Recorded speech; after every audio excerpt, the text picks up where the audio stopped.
Petition हमने जो file की थी, दो पिटिशन थी, बल्कि एक पिटिशन तो ये थी कि इलेक्शन कमीशन ऑफ पाकिस्तान ने इमरान खान साहब को सुने बगैर और आर्टिकल 62(1)(p की जो आइन की एक शिक है, उसके तहत इलेक्शन कमीशन ऑफ पाकिस्तान ने डिस्क्वालीफाई कर दिया था। और उन्होंने कहा यह था इलेक्शन कमीशन ऑफ पाकिस्तान ने कि हम इसलिए डिस्क्वालीफाई कर रहे हैं क्योंकि इमरान खान साहब तोशा खाना का जो केस है उसके अंदर उनके ख़िलाफ़ सज़ा सुनाई दी गई है एक सेशन कोर्ट से। हमारे मुताबिक 4 वाज़े पॉइंट्स हैं इस केस में।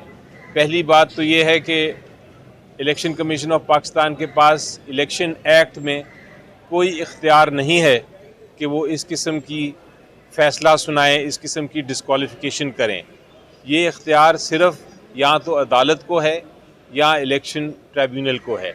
लेकिन इलेक्शन कमीशन ऑफ पाकिस्तान ने अपना इलेक्शन एक्ट से बाहर जाते हुए, उसके ख़िलाफ़ वर्जी करते हुए ये ऑर्डर पास किया। दूसरी बात ये थी कि जो सेंटेंस है जिसके ऊपर रिलाई कर रहे हैं इलेक्शन कमीशन ऑफ पाकिस्तान, वो इस्लामाबाद हाई कोर्ट ने अभी तक सस्पेंड कर दिया है। जब सेंटेंस सस्पेंड हो तो डिस्क्वालिफिकेशन नहीं हो सकती। और तीसरी बात यह है कि इलेक्शन कमीशन ऑफ पाकिस्तान ने हमें सुना ही नहीं, सुने बगैर फ़ैसला कर दिया।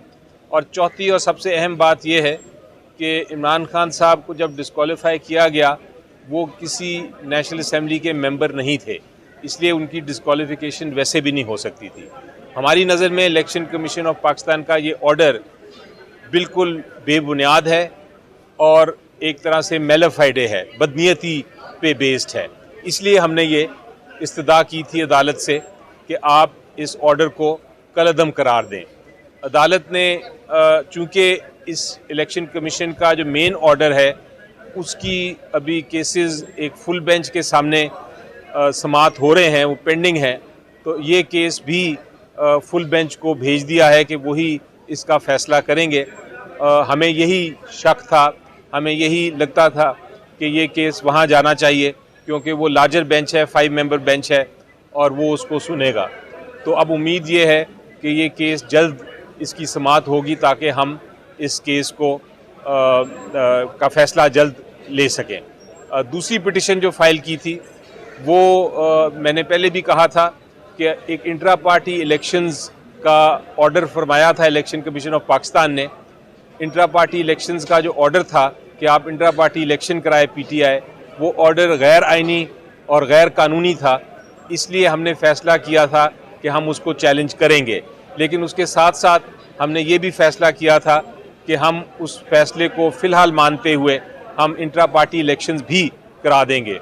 तो इंट्रा पार्टी इलेक्शंस को हमने करा दिए।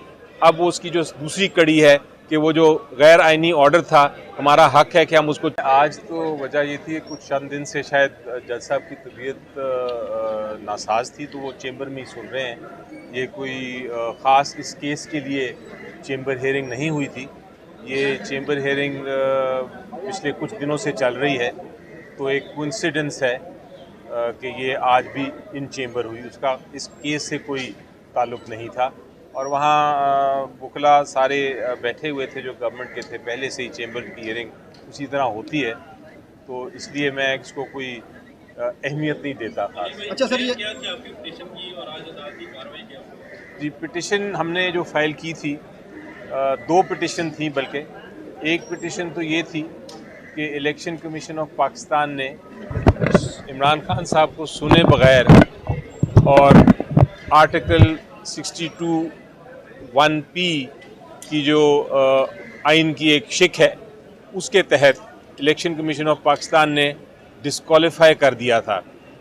और उन्होंने कहा यह था इलेक्शन कमीशन ऑफ पाकिस्तान ने कि हम इसलिए डिस्क्वालीफाई कर रहे हैं क्योंकि इमरान खान साहब तोशा खाना का जो केस है उसके अंदर उनके ख़िलाफ़ सज़ा सुनाई दी गई है एक सेशन कोर्ट से। हमारे मुताबिक 4 वाज़े पॉइंट्स हैं इस केस में। पहली बात तो ये है कि इलेक्शन कमीशन ऑफ पाकिस्तान के पास इलेक्शन एक्ट में कोई इख्तियार नहीं है कि वो इस किस्म की फैसला सुनाए, इस किस्म